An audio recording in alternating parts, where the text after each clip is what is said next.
Vamos a revisar taquicardias supraventriculares, especialmente el manejo agudo, el manejo en urgencias. Puntos clave, vamos a entender, repasar un poquito la fisiopatología, qué es lo que está pasando, cuál es el abordaje terapéutico y 3 casitos clínicos muy rápidos.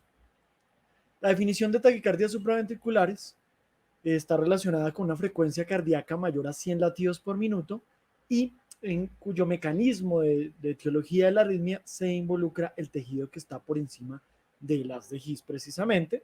Entonces ahí vamos a tener una variedad de mecanismos que originan las arritmias bastante variados. Entonces vamos a hacer un repaso muy corto. Viendo acá la aurícula derecha, ustedes ven aquí un círculo grande y aquí estamos hablando de una macro reentrada. ¿De acuerdo? La corriente eléctrica se queda aquí haciendo círculos en toda la aurícula derecha, incluyendo el istmo tricuspidio, y aquí se presenta el flóter auricular, aleteo auricular. La reentrada puede ser dentro del nodo auriculoventricular, entonces es precisamente la que llamamos reentrada del nodo AB. Sin embargo, podemos tener un circuito mucho más grande, y este es uno de los mecanismos que ustedes ya vieron de reentrada. Cuando tenemos una vía accesoria, por ejemplo aquí, por ahí un defecto congénito que no permitió el cierre completo y aquí hay células que conducen de la parte auricular a la parte ventricular. Entonces se puede generar un circuito mucho más grande y es lo que nosotros llamamos reentrada AB. Hay unos subtipos que ya vamos a ver. ¿Qué puede pasar? Lo que ocurre en la fibrilación auricular dentro de las venas pulmonares casi siempre se generan automatismos e impulsos de descarga que van a generar pues, frecuencias muy altas. Pero esto puede ocurrir en cualquier parte de la aurícula. Entonces tenemos taquicardias auriculares que pueden ser unifocales, un solo sitio, una sola morfología de P, o pueden ser múltiples en taquicardias multifocales. Esos son, digamos, los mecanismos más frecuentes. La reentrada nodal, como es, el circuito está dentro del nodo AB, se despolariza la aurícula y el ventrículo de manera casi simultánea. Entonces, o no vamos a ver la P o la vamos a ver justo después del QRS, como está aquí pequeñita. La taquicardia por reentrada auriculoventricular, que es esta grande que vemos acá, pues puede variar. Si el impulso baja por la vía accesoria que no debe estar, el complejo será ancho porque va por un tejido no especializado. Y si baja por el tejido de conducción normal y se devuelve por la vía accesoria, el complejo ya no será tan ancho. ¿De acuerdo? Ese es un repaso de la fisiopatología.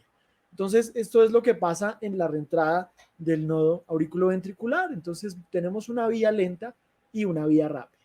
Casi siempre lo que ocurre es que hay una extrasístole y el impulso baja por la vía lenta y se devuelve por la rápida, y aquí se presenta la reentrada del nodo auriculoventricular. Esto es lo que casi siempre ocurre, lento primero y luego rápido, pero puede ocurrir de manera atípica también. Entonces tenemos dos clasificaciones grandes. Nosotros vemos un QRS que está angosto, menos de 120 milisegundos, y si está absolutamente irregular, casi siempre hablaremos de una fibrilación auricular. Ahí no tenemos mayores dudas. Sin embargo, puede tratarse de muchos lugares de estimulación auricular, ¿de acuerdo? Y el flóter ocasionalmente puede conducir de manera variable, entonces también podrá ser irregular. En las regulares, entonces, ¿qué tenemos? Este punto es fundamental, es una diapositiva muy importante para entender la fisiopatología. Entonces, en las regulares tenemos el floater, que si conduce de manera regular, con las mismas frecuencias, ahí no tendremos mayor problema. Y vamos a ver en este segundo corazón, aquí tenemos, por las siglas en inglés, taquicardia por reentrada del nodo auriculoventricular. Entonces está ocurriendo, como lo vimos en la gráfica del carrito, una reentrada dentro del nodo AB. Puede ser típica, es decir, por la vía lenta luego rápida, o puede ser atípica, lenta rápida. La diferencia de esto, ya la vamos a ver, pero es que nosotros esperamos que la P, si la alcanzamos a ver, esté dentro o enseguida del QRS. Si esto no ocurre, sino que está mucho más distal, es decir, el RP es largo, entonces se llamará atípica. Ya lo vamos a ver en un ejemplo. La taquicardia por reentrada auriculoventricular, que es esta macro reentrada que utiliza una vía accesoria, puede ser ortodrómica o antidrómica. ¿Cómo recordamos eso? La ortodrómica tiene un complejo angosto porque baja inicialmente por el tejido de conducción normal y se devuelve por la vía accesoria. La antidómica va a ser ancha porque baja primero por un tejido no especializado que es directamente al ventrículo por la vía accesoria. ¿De acuerdo? Es clave diferencial. Entonces repasemos acá. Nodo AB, lenta rápida. Entonces miren lo que pasa. Precisamente la P está muy cerquita enseguida después del QRS. Entonces la distancia entre la R y la P pues va a ser un RP corto. ¿De acuerdo?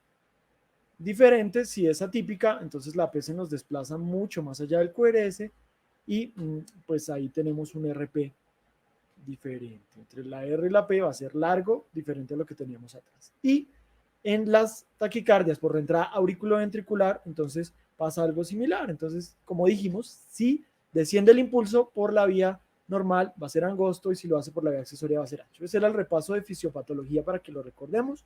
Algunos datos, todas las taquicardias supraventriculares en general son más frecuentes en las mujeres. La edad también aumenta el riesgo, hasta 5 veces más riesgo en pacientes mayores de 65 años. Y por supuesto aquí no hablaremos de fibrilación auricular, pero en la práctica es la más relevante y la más frecuente. La reentrada del nodo AB es más frecuente en mujeres y la reentrada auriculoventricular con presencia de vía accesoria es más frecuente en hombres. Esos son algunos datos claves. ¿Por qué consultan los pacientes? Casi siempre son sintomáticos, palpitaciones, disnea, mareo. Los adultos mayores pueden hacer más síntomas, síncope y presíncope, tienen más repercusión hemodinámica y afortunadamente de manera mucho más infrecuente puede haber preexcitación asociada a fibrilación auricular que aumenta el riesgo de muerte súbita. Pero esos serían los síntomas por los que consulta el paciente. Hay unas claves diagnósticas. El inicio súbito está relacionado con las taquicardias por reentrada del nodo AB o reentrada auriculoventricular. Hay algo adicional, el paciente puede consultar porque tiene sensación de palpitaciones en el cuello y algunas veces lo dicen, siento como un sapo en el cuello y se relaciona con reentrada del nodo AB. Y en este caso, la contracción simultánea de la aurícula del ventrículo puede generar ondas de pulso venoso muy importantes y por eso la palpitación se siente en el cuello. Respecto al inicio, entonces dijimos que era más frecuente en auriculoventriculares y reentrada del nodo AB. Hay unos mecanismos que ya les contaron, pero que es importante recordar. En la reentrada del nodo casi siempre hay una extrasístole, que es la que va a bloquearse por la vía rápida, como lo ven en esta gráfica, y desciende por la vía lenta y es lo que favorece la reentrada. Entonces, cuando buscamos el electro y tenemos el inicio, está la extrasístole y luego arranca la taquicardia. Eso nos puede dar una clave diagnóstica. Cuando el mecanismo es automatismo y es un foco en la aurícula que está disparando, esto diría yo que es similar a lo que le pasa a la visita del novio quinceañero, es decir, un fenómeno de calentamiento y enfriamiento. Inicialmente se acelera y luego se desacelera la taquicardia, entonces empieza acelerándose y se va desacelerando al terminar. Este es el algoritmo diagnóstico, entonces tenemos un QRS que está estrecho y tenemos taquicardias regulares o irregulares. Entonces, en este caso, vamos a ver taquicardia regular, sí, que son las que nos interesan ahora, y tratamos de ver si hay PEs. ¿De acuerdo? Si las PEs son visibles, miramos si la frecuencia auricular es mayor que la ventricular.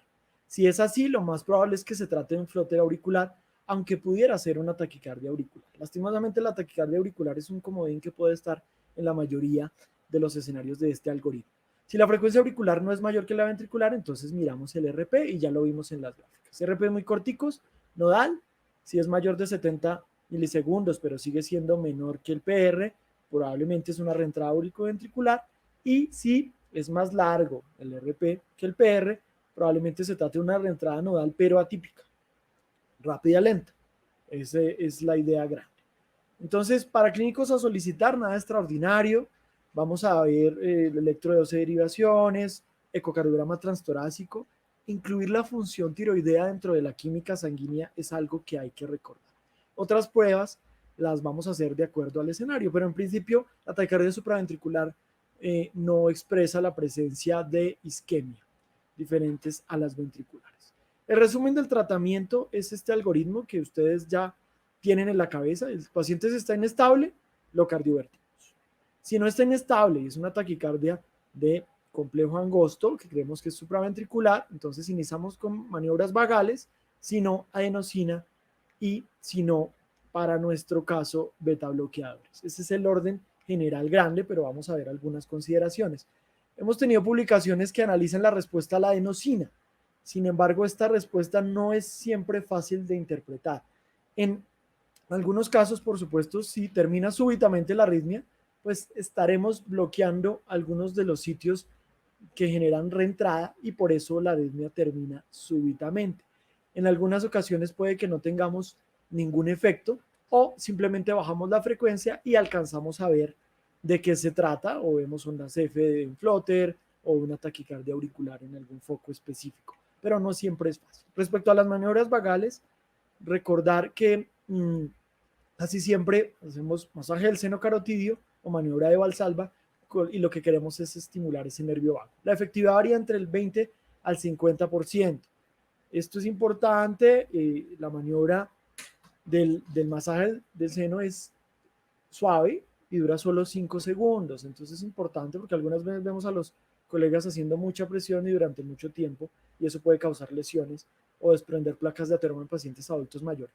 Y las maniobras vagales que ya vamos a ver, hay alguna modificación para hacer, especialmente esa maniobra de Valsalva con una aspiración con la glotis cerrada, tiene una modificación adicional que puede aumentar la efectividad. Entonces, precisamente podemos pedirle al paciente que haga Valsalva y después hacemos una elevación de miembros inferiores. Entonces, deberíamos alcanzar una frecuencia cercana a los 40 milímetros de mercurio. No siempre podemos tener un manómetro. Entonces, ¿cómo lo hacemos? Con una jeringa de 10 centímetros. La presión que él necesita hacer para mover el émbolo es cercana a los 40 milímetros de mercurio. Luego de esa maniobra, entonces elevamos los miembros inferiores del paciente y eso aumenta del 22% a casi 45% la tasa de éxito de estas maniobras en taquicardia supraventricular, especialmente las entradas AB. Bueno, respecto a la adenosina, pues hay que recordar que tiene receptores que actúan en otros lugares, no solo en el corazón, y siempre se nos ha dicho que puede tener riesgo de broncoespasmo por efecto en los receptores A2. Sin embargo, cuando se revisa la literatura, esto es una serie con un número de pacientes muy importante, más de 6.000 casos, y solamente se presentaron estos 5 casos en que se presentó broncoespasmo y ninguno de los pacientes requirió intubación ortotal. Entonces, en esta revisión, que es reciente, sí se puede presentar el broncoespasmo, por supuesto. Los pacientes tenían asma, EPOC y otras comorbilidades. Sin embargo, no es un broncoespasmo severo que requiera intubación o que genere la muerte del paciente. Entonces puede ser un temor adicional. Vamos finalmente con 3 casitos puntuales. Esta es una mujer de 28 años con palpitaciones de 2 horas, sensación de mareo, con signos vitales estables, pero pues muy taquicárdica, está alerta, no tiene problema. Y vamos a ver el electrocardiograma, 10 segunditos para que le echen un ojito. En D2, B1 para buscar esas P's, y aquí en B1 se ve que ahí está la P después del QRS, es una reentrada nodal, ¿de acuerdo? Aquí se ve muy claro y aquí se ve negativa en las derivaciones inferiores. Entonces, ese tratamiento es lo que dijimos inicialmente, maniobras vagales, si no está inestable el paciente, luego adenosina y beta bloqueadores como un punto adicional. Ese es el manejo agudo, que es algo con lo que estamos familiarizados. Este es diferente, un hombre de 21 años, 3 episodios de palpitaciones, consulta por un nuevo episodio asociado a mareo. Y este es el electrocardiograma, que es un caso que trataron el doctor Alvarado y el doctor Sánchez recientemente, precisamente. Entonces, buscar la P allí no es tan fácil, pero si ustedes ven de 2 de 3, hay unas P's, y el RP es corto, sin embargo no es menor de 70 milisegundos. Cuando hacemos un electro luego sin arritmia, vemos que hay una vía accesoria de preexcitación y se trata de una rentada auriculoventricular. ¿De acuerdo? El impulso baja por el nodo AB y se devuelve por la vía accesoria y genera esto. Cuando hay conducción permanente de esa vía accesoria, pues vamos a ver la preexcitación, pero no siempre ocurre eso. Por eso el PR es corto, porque está tomando un atajo, el impulso para bajar de la aurícula al ventrículo. Y aquí ven ustedes la onda delta de preexcitación para que no la olviden. Entonces, ese es el manejo. Hay que recordar que en la reentrada auriculoventricular hay que tener unas precauciones. Y es que recordemos que puede ser ortodrómica o antidrómica. Cuando es ortodrómica, quiere decir que el complejo es estrecho porque desciende por el tejido normal ahí podemos utilizar adenosina y podemos utilizar beta-bloqueadores similar a lo que hicimos con la reentrada nodal. Sin embargo, si es antidrómica, ahí no debemos bloquear el nodo AB porque tenemos riesgo de complicaciones y es que los impulsos bajen por la vía accesoria desde las aurículas y esto puede generar inestabilidad hemodinámica y predisponer a arritmias ventriculares severas. Esa es la precaución que hay que tener. Entonces recordemos eso. Muy bien. En ese caso, utilizar amiodarona está como una recomendación 2B, entonces pues no sería buena idea en la mayoría de los casos.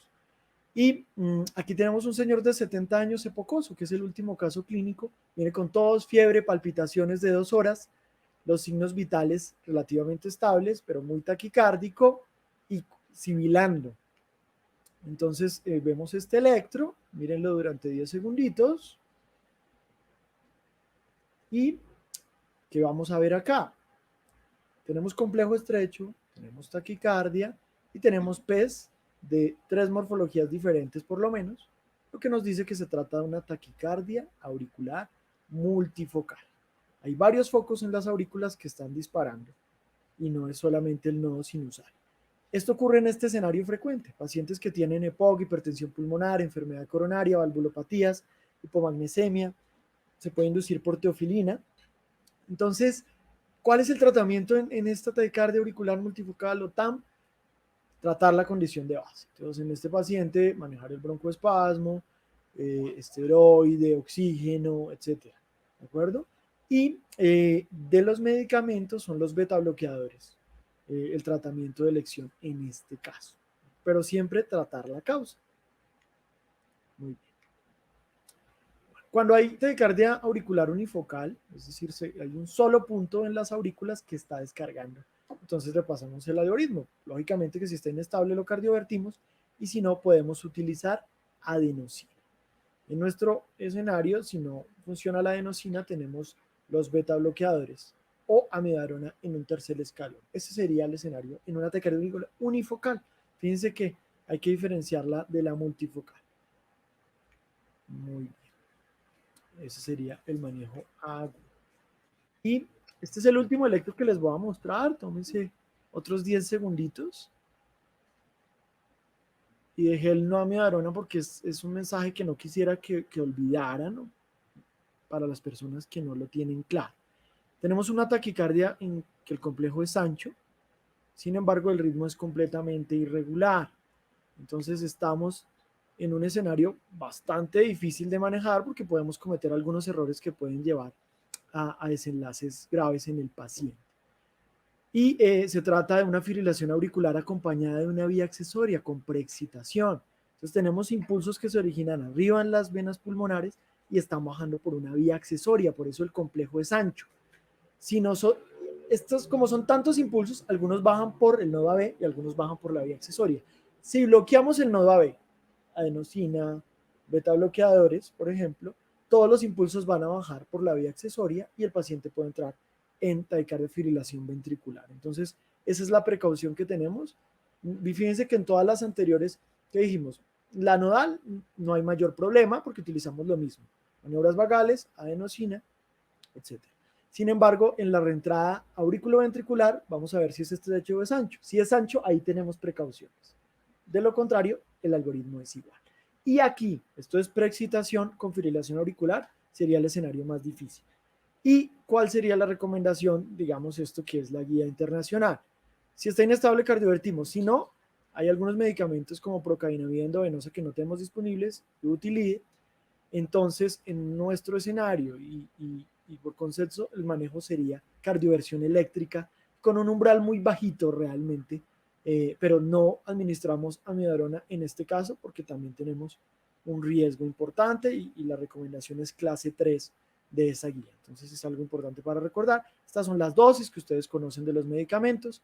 Adenosina 6 miligramos.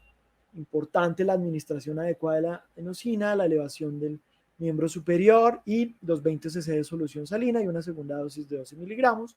Nosotros utilizamos metoprolol de estos medicamentos en administración endovenosa, 5 miligramos, máximo 15, podemos poner entre 2.5 y 5 los bolos y recordar que tenemos riesgo de choque si el paciente tiene disfunción sistólica del ventrículo izquierdo. La dosis de amiodarona, que no es en paro, son bolos de 150 en 10 minutos, de 10 a 30 minutos y máximo 2.2 gramos en 24 horas. Esta es el último slide antes de las conclusiones y es la tasa de efectividad de la ablación. Entonces, luego de que el manejo se hace en urgencias, porque no somos los cardiólogos los que hacemos este manejo inicial, son ustedes precisamente. Y la tasa de éxito de llevar luego al paciente a una ablación es alta en la mayoría de casos. Fíjense la reentrada nodal, 97% de éxito, con una recurrencia del 2% y unas complicaciones muy bajitas. Entonces, esta es una muy buena opción que se debe discutir con el paciente, que en la mayoría de los casos vamos a tener muy buenos resultados y que hay que tener al electrofisiólogo muy cerca y especialmente si el paciente recurre. Entonces, no solo salía con beta bloqueador, ¿de acuerdo? Y eso era todo. Muchísimas gracias.